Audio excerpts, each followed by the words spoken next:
The red squirrel is the smallest and rarest of the two species of squirrel and the only one native to this country. This makes preserving and conserving them both a moral and heritage matter.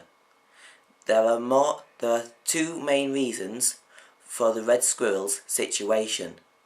One is that the grey squirrel, the red squirrel's American cousin, carries a lethal disease known as squirrel pox. This can only be caught by red squirrels.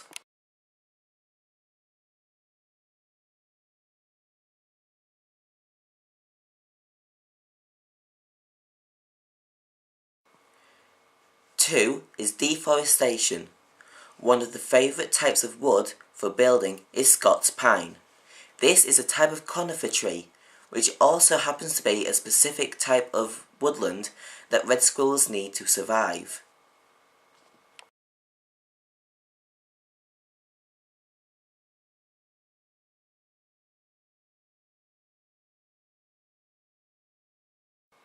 A way to preserve the red squirrels is to do the same sort of thing as a zoo would, by locking them up and breeding them with others of their own kind from this country or around the world, similar to Kilnsey Park.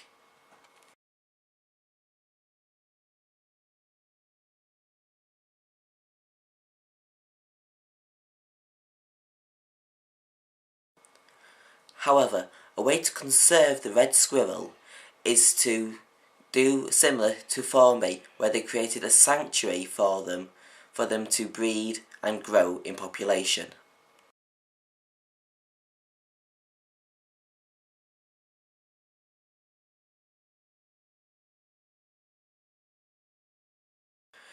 The sanctuaries need to be specifically designed and maintained to keep the red squirrels in while trying really hard to keep the grey squirrels out.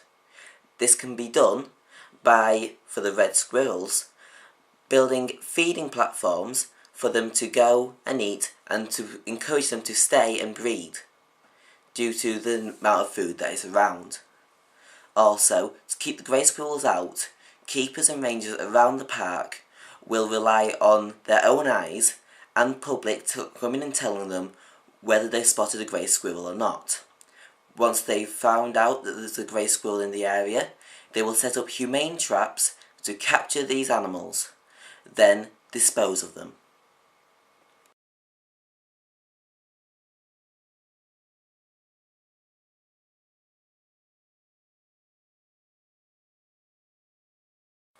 What needs to be asked is whether this kind of conservation work goes against the 5 freedoms. For example, as you can see from the pictures at Kilnsey, the squirrels are in cages and cannot form their own territory, fend for themselves, or find their own food.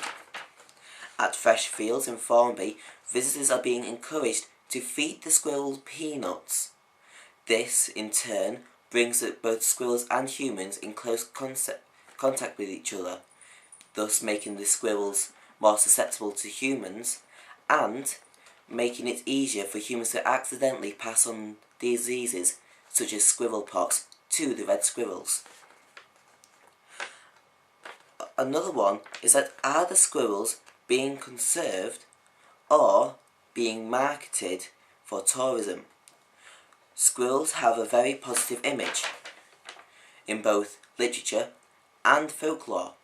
For example, Squirrel Nutkins in the Beatrix Potter books was a red squirrel, as was the Norse symbol for a messenger was a red squirrel running up and down a large tree.